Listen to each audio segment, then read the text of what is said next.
Well, we're going to start with Nick Ferrari, who's in the studio, Sonia Sodha, who's here with us, and Martin Lewis to discuss some of this morning's headlines. Good morning to all of you. Thank you for joining us. Let's start with a story that's been around for a couple of weeks, but more pressure mounting on the Prime Minister because there is a 3-hour debate this afternoon over his handling of the Lord Mandelson scandal. We know that President Trump arrives in the UK this evening for his state visit. What can we expect from this debate, Nick? Expected around 12:30, 1 o'clock today. This is a case of what did the Prime Minister know, where did he know it, and when did he know it? It's almost Cluedo, although the Conservatives would probably say it's a case of no Cluedo. This rests on his appearance effectively at Prime Minister's questions last Wednesday. The timing of Prime Minister's questions is not a state secret. It's every Wednesday. And the key that the Prime Minister will have to address is that on Monday, the international news agency Bloomberg, along with some other agencies, news agencies as well, put out certain details of this so-called birthday card or greetings that went to the disgraced dead paedophile Jeffrey Epstein. Lord Mandelson had contributed 10 pages of that. There were photographs of Lord Mandelson in a dressing gown sitting with Jeffrey Epstein, a long rambling missive about what a great friend he was, ending with the words, and I'll ask your viewers to consider that, ending with the words, yum, yum. Now, for 2 days later, effectively, the Prime Minister to still be defending his appointment of Lord Mandelson, that is what he's going to have to answer. And you can look for the Conservatives to come really racing in for the kill on that one. Sonia, when he was asked if he would resign, if the party felt it was necessary, the Prime Minister said no, because I'm absolutely clear what the task is in front of me. Are we going to hear anything this afternoon that might shift that position? I doubt that we're going to hear anything that shifts it in the very short term, but Keir Starmer's big problem is that, quite apart from some of the lurid details that have emerged from this that Nick just took us through, he's got a big issue now with his Labour MPs. They were already really unhappy with him before the summer. The issue is Labour have got a very large majority. They've got lots of new MPs with small majorities in those seats who are looking at potentially losing those seats, in some cases to Reform on the right, in other cases to parties on the left. So there was already huge unhappiness in the Parliamentary Labour Party before summer set in. And now MPs feel like things are getting even worse. And what lots of them are asking about is what this says about Keir Starmer's judgment. Because he knew that Peter Mandelson was close to Jeffrey Epstein. He knew there was more to come out because he'd been told before PMQs that there was going to be this sort of big media expose. And he's blaming it on his staff because he's basically said, I think it would have been better if they'd told me about the detailed allegations before PMQs. The question is, he's Prime Minister. Why didn't he ask? And this isn't the first time that Labour MPs have had really serious questions about his judgment. What they're worried about is they're looking at Nigel Farage at the next election. They're worried now. It's extraordinary. Labour have got this huge historic majority, but they're worried about whether Labour can win the next election and whether Keir Starmer is the right man to take them into that. So I think, it's not really Keir Starmer clearly isn't just going to step down, overnight because of this, because that's not really what Prime Ministers do.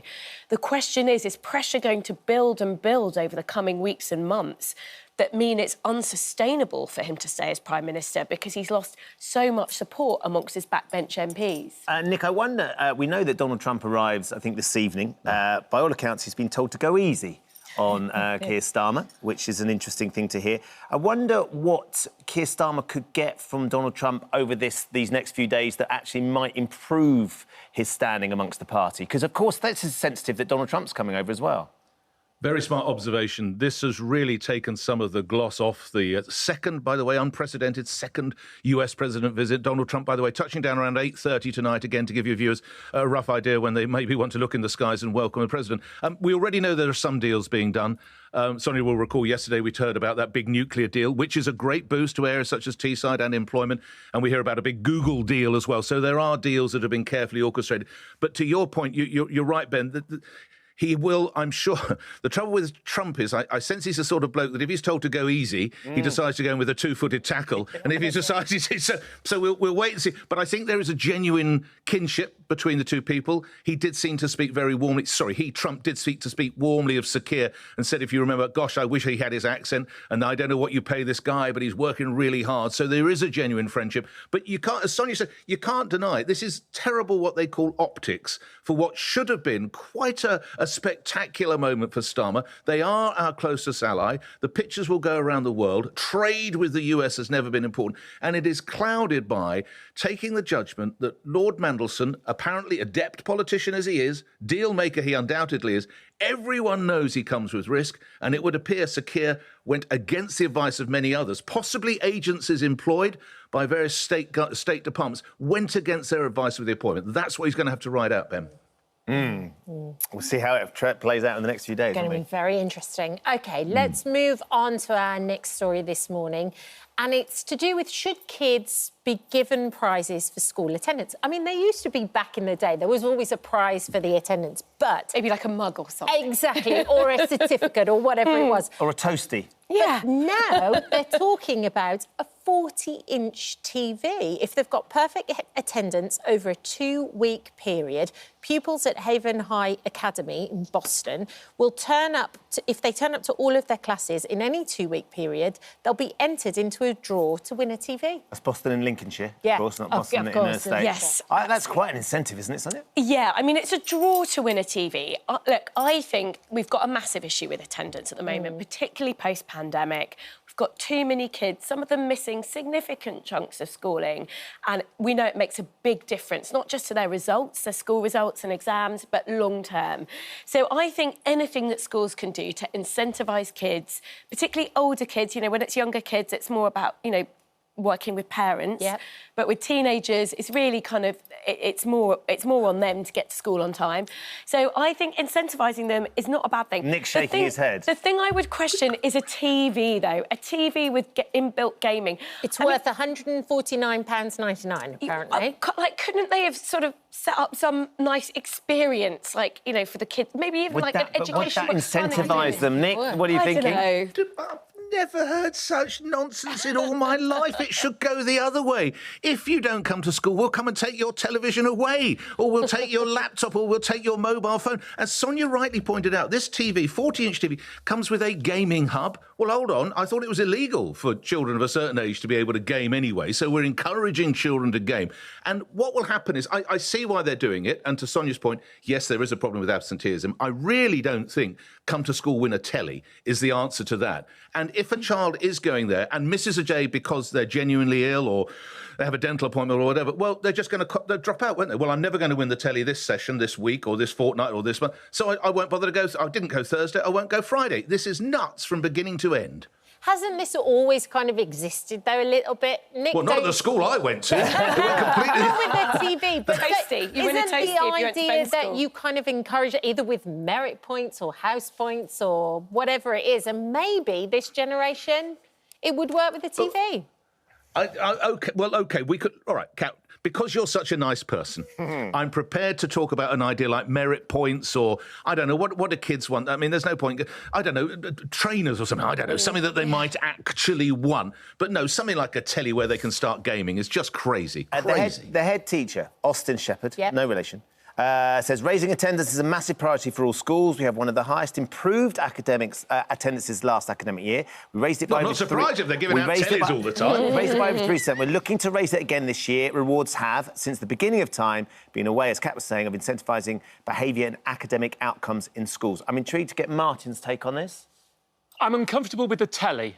Partly because it can put issues. You put a telly, goes at home, they've already got a telly, the kid wants it in their room. I'm not sure a telly feels right to me. I'd just like to ask Nick, though, if this works, and if a school that has struggling attendance has found, having tried many other things, that this is the thing that actually gets children to be in school more, would you still oppose it? Yes, I would oppose it on the following grounds. I don't think it's a good idea to introduce televisions with gaming hubs to children who are not legally allowed to game. And I do think there's the argument it's a gambling gaming hub, not just it can play video. I read it as you can play video games on it. Like I'm not sure that's an issue. But to the broader point, the child who is doing quite well and then is genuinely ill and then thinks, well, I can't win the telly, with or without a gaming hub, it doesn't matter. I can't win the telly. I didn't go on Thursday. I won't go on Friday. You should go to school because you should... And I know there are children with emotional issues, and I get that, and we must help them. But broadly speaking, you go to school because, guess what? It's a bit like going to work. And that's what we're equipping them for. It's not always fun to get up on a freezing cold day in November, stand for a bus that's running late and you don't get a seat, to go to work for a company you hate and a boss you loathe. But we have to do it. Not you, Martin, because you're a marvellous boss. Nick, we don't have to do it. We go to work because we are paid to go to work. That's the reason we go to work, not because we want to. Children aren't paid. So, I mean, on that equivalence, you could say they're just trying to pay the kids to go to work. But I ask again, you're talking about the individual child. If this worked, and I'm not saying it will, we don't know, if it worked, if it increased their attendance by 15% across a year group, would you still say it was a bad thing in principle, even if it works? Yes, because I think children should go to school because they feel they need to go to school. There are many countries in this world who they would dream of having free education. We provide it, and now we have to encourage children to go there by giving them a telly. It just seems wrong, Martin. We've been bribing children for years. I think we do need a more pragmatic approach. And actually, there's a really interesting example of a scheme that the last Labour government in the 2000s tried, which is that they paid young people aged 16 to 18 a small weekly allowance. It's called the Educational Maintenance Allowance to attend. I can't remember how much it was. It wasn't a large £30 a week from memory. It really worked in encouraging 16 to 18-year-olds from poorer backgrounds to stay in further education. It was a brilliant scheme. Then the Tories came in and scrapped it. But sometimes you do have to be pragmatic, I think. I agree on the TV. I think the TV is too far. But sometimes you do need to do things that in an ideal world you wouldn't do. Just to get children to engage. Bribery works. Otherwise. It really EMA, does. by the way, I believe is still on in Scotland and Northern Ireland at 30 quid a week, and in Wales it can be 40 quid a week for some children. It doesn't exist in England anymore, so that was payment to go to school, effectively. Get in touch with us and let us know what you think about this, and because it'd be really interesting to talk about this in the next Morning View, which we're going to do. One of the things I love about being British is being able to have an open, vigorous debate. And everyone having different perspectives, because celebrities have been revealing what makes them proud to be British in the latest GQ September edition. We've got baked beans, sarcasm, lochs in Scotland, and David Attenborough. Martin, what makes you proud to be British? Oh, I'm going to give you a serious one, if you don't mind. I don't mind. So I'm Jewish, right? And Jewish people throughout the years have been persecuted by the Nazis and the pogroms in Russia and the Spanish Inquisition and countless more. And I'm very proud to be a British Jew because this country is politically and religiously tolerant in a way that is quite wonderful.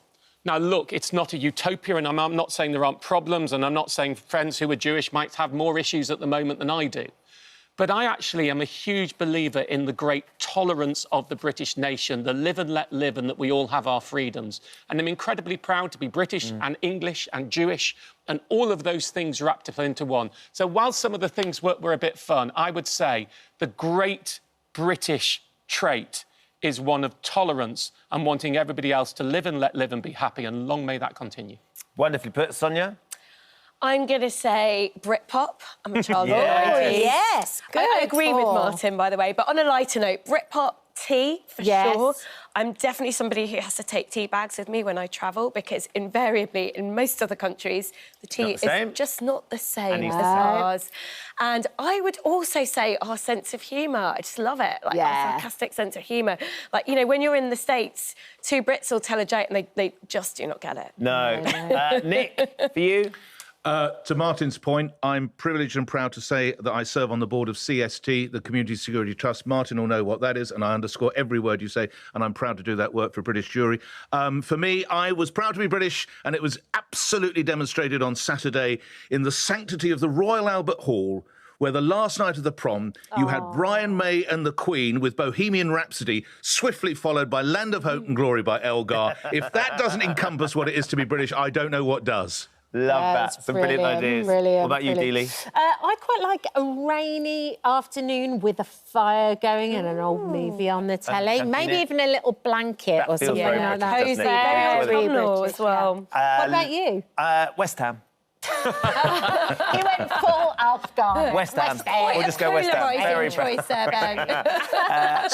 Such culture, such culture. There's Martin talking about the struggle of British Jury. There's me talking about Edward Elgar. It goes to the host, West Ham United, mate, the Hammers. West Ham. I had a lot of culture in my fridge at university as well, but it was inside the fridge. Sonia and Martin are with us to talk through more of today's news stories. But before we talk about the next story, let's talk about the TV, these incentivising the children. Apparently, Nick, you are the man of the people. And why are you surprised? I Anyone think I didn't speak honest- to the public? I It's actually what honestly was don't know. reflected on my show yesterday. Oh, really? Yeah, Same really. thing? But what do we say? More importantly, So Leah says, my daughter's school offered trips to the local ice arena on the last day of term for 100% attendance. I think it's cute. Okay. TVs are taking it too far. I agree. I like that as an idea. Yeah, no, that's good. That's what That's I was brilliant. saying. I'm Martin, a woman of you the like that? people. Yeah. Activities. Yeah, totally. I think we were all unanimous that none of us were comfortable with the television No. being the incentive. The discussion was more incentive or not incentive, but a TV just felt wrong. Sarah says, I don't agree with it. I think it singles out individuals who suffer with emotional issues, mental health or anything else that can restrict a child's attendance. The TV is extreme. There's another Sarah. Why should they be rewarded for something by something they should be doing anyway? School is compulsory. It's 5 days a week. And Quite it's been right. the same for decades. It's down to the parents to get the kids to go to school every day. Laura, Quite right. it's this kind of ethos that leads to utter burnout in adults. Come in every day, regardless, we don't care if you're under the weather or overwhelmed. Showing up is all that we care about. And finally, Tracy, don't agree at all. This potentially excludes children with additional needs or medical conditions and would also encourage parents to send their child in when poorly. Never agree with attendance being rewarded unless it's fair for all children. So it's a 2-week thing, this, isn't it? Every 2 weeks, they're going to go in for the draw and one of them will win this television. To Martin's point, it will be really interesting to see what impact this does actually have and if there is an uptake in attendance, because getting the kids back into the classroom is fundamentally the most important thing. I've discussed here before that in workplace attendance records, they often have a more sophisticated scheme, which, if you're off for one long period, is not deemed as bad as many individual days off. In other words, many people not coming in with a hangover on a Monday morning is worse than someone who's been signed off sick for 10 days, and how it's structured in workplace attendance. And I think, you know, we have to be slightly careful. Those people saying, I don't like it because it punishes kids and makes them go in when they're ill. There is a big truancy problem in many schools. And I think that this is an attempt to diminish truancy as opposed to an attempt to get children who are ill to be in school. I'm not saying they've got it the right way round, but it is not an insubstantial issue that they're looking at. Yeah. It's certainly something that's being addressed. But thank you for all your comments on that. Let's turn to a few more stories then. May I just have a request? Oh, of course. If you do have something, can it please not be a trip to an ice rink? Because I hold the world record for the worst audition for Dancing on Ice. Literally, the worst Did audition. you audition for Is it Dancing on Ice? tape? Is it on tape? Can we must see be it? someone. Yeah. And they said, you are the worst we have ever had. Hey! Yeah, so please, no trip to an ice rink. Can we get that tape, guys? I'm not even that good. Ferrari. It was You height of can't be worse than embarrassment. Todd Carty. You can't be worse than Todd Carty. Much worse. At We've least got to he let find go that of the tape. woman. Someone see if you can dig out the tape of Nick's audition. I wonder if Chris Sorry, and anyway, David to talk about today. it. That was a few years back. I'm sure this was another story you were Yes, talking we about. did. Their Home Office is suggesting that arming Metropolitan Police would undermine good relations in the public. There's been calls, I think, Nick, for the police to be armed to try and combat some of the knife crime that is proliferating across the country. One newspaper discovered a sort of private briefing by the Metropolitan Police. This follows a desperately sad incident in 2022 when a man overcame batons, tasers and pepper spray to stab 2 Met officers. There's what's called a duty of care. If you're putting men and women out there, you have to look after them. But we have the policing model in that we police by consent. We are the police, they are us. It's not like... I think most every other European country, they are routinely armed. And again, I talked about this, and the police officers who phoned me, either serving or past, said, we need access to units that can come with guns, but we don't think every copper should be routinely armed. And also, what are the blokes and women in the job who don't want to take guns? So more guns available for specialist squads. Every copper, I think, might be a step too far. Yeah. I actually completely agree with you, Nick. I think policing by consent, which is this idea that Nick referred to, it's this sense that essentially our police force are part of us and they have an authority that comes from wearing the uniform as opposed to having to wield force. And that's something that's really special about policing in the UK. Obviously, it's being tested, you know, in some ways, in ways that it's never done before. But I think if we can avoid every officer having to carry a firearm, that would be a very good thing. And I'm sure there would be ways of doing that while obviously you know, the important mission of keeping police officers safe. Absolutely.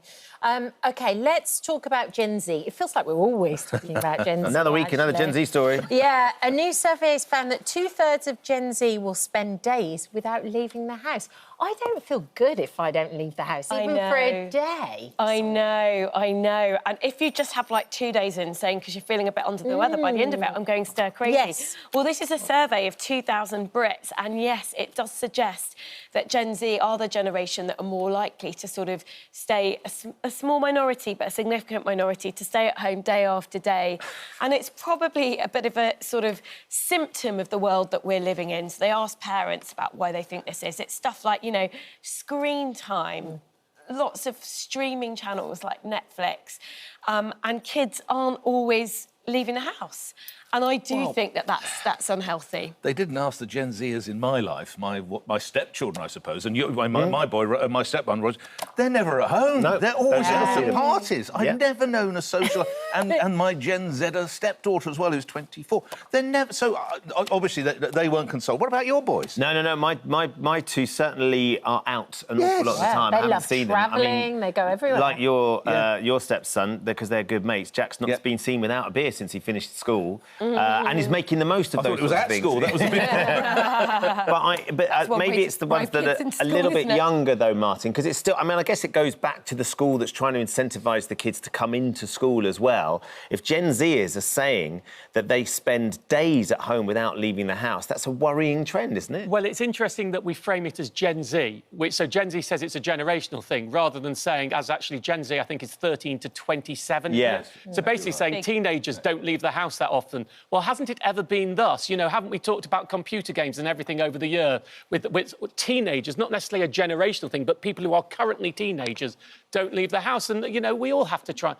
I do my 25,000 steps a day, you know that. I don't do that in the house. The carpet would wear thin and it would be very expensive. So I have to get outside to do it. And we have a thing with my daughter on the weekends when we go somewhere, we always try and walk, mainly because Daddy needs steps. But I think that's something we need to encourage. But I do think there is something, you know, rather than saying this is a generational thing, that maybe we should be looking and saying, actually, this is just an age thing that often, you know, some teenagers become reclusive and maybe we need to try and encourage them out. Well, it's funny you saying that. Across all generations, just a quarter of people make a conscious effort to step outside at least once a day. So it's gone from a quarter, so it's gone from 25 to 33%. It's not that big a change, is it? Which could be accounted for those teen years.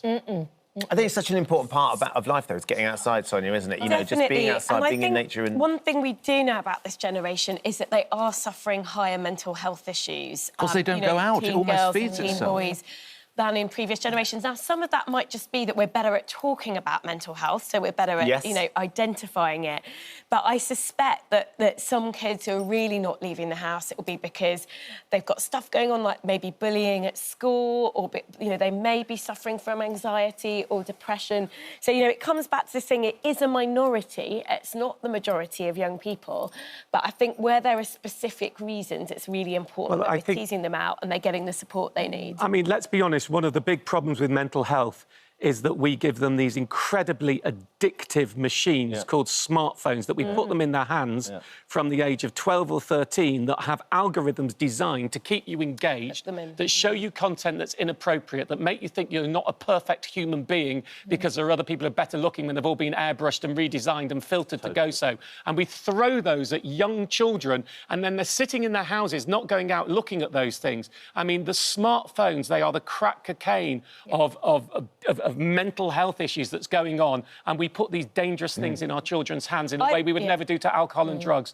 I mean, and we've talked about it many times before, but I think we, as a society, have to be stronger and better with that. I totally agree, and I've advocated for this before. It is technologically possible to have smartphones that have very limited capabilities, i.e. they are not hooked up to all these apps. And my view is, actually, you know, there are lots of admirable efforts going into trying to make the internet safer for children. The truth is, it's very difficult to do. I would just not give them those smartphones. They can have smartphones, but government should legislate to say that the only phones that kids should be accessing regularly under the age of 16 are not hooked up to social media and social media apps, there's no reason for them to be on it. They can learn about that later when they're older. I didn't learn about social media when I was 12. I'm perfectly able to use it today. So I think if we were taking it seriously as a society, I totally agree with Martin, we would be regulating the sorts of devices that children are able to use unsupervised. I wonder if there should be government sanctions about nicknames, Nick. Gwyneth Paltrow has revealed in a new interview she has a lot of nicknames. Gunny, Gwynny, Goo Goo. Everyone at work calls me GP. She loves the nickname. Is it F-Dog they call you? No. I don't know how to take that. Oh, OK, I'll take that. Ferrari. OK, just checking. Well, because of the line about being at work, I thought I'd ask my team, and you'll appreciate that as a football lover. Of course. So I asked my team, come on, be honest, and they said, well, because you sometimes can give a direct order, you cheer us on from the sideline, and there is an occasional hairdryer, brief hairdryer. Apparently, I'm known as the gaffer. The gaffer? I'm known... Did you? I didn't know. I would imagine that within the team, that's a really good name. Yeah, of course, the gaffer. Apparently, the gaffer's asked for this. Well, we need to do this for the gaffer. Do you like that? Your money-saving expert, Towers, is it the gaffer? Well, I'm the money-saving expert, or the money man is what people call me. But I asked Rosie, my researcher's here with me today, and I said, do I have a nickname? And she said, no, we don't. She's new, though, isn't she? Bob. She's not going to share that with you. She's been there 4 years. It's just new in a role for me. The boss is sometimes referred to. The boss? I mean, and I don't really have, barring one that I'm not going to tell you from my wife, because that's personal. I don't really have one, but my daughter, I give a new nickname to every day. I try and, every day when she comes home, I call her something new. And it's always, you know, classic daddy, softy, nice. Yeah, of course. I used to get called something new with my ex-wife every time I came home. Different sort of name. Maybe a little bit less affectionate. Yeah, I don't know. Sods? Is it Sods? What would it be? I mean, some people like to call me, like, Soda Pop. Soda Pop. Oh, Yeah. nice, that's cute. But some of my friends call me Son. I think, like, as long as it's affectionate, it's lovely, isn't it? Yeah. What about you, Big Ben? Yeah. Deals and Sheps, I think. Deals and Sheps, And then I was Kate, Katie, Kat, Catherine, Catherine Elizabeth, if I'm very naughty. Sea Deals. Which happens from time to time. Benjamin. Yes. That's what I used to get from my mum. And just the death stare. Great stuff. Lovely to see you all. Thank you all for dropping by. Thank you for visiting our This Morning YouTube channel. We upload new content every day, so go ahead and hit that subscribe button so you don't miss out. And we'll see you in the morning.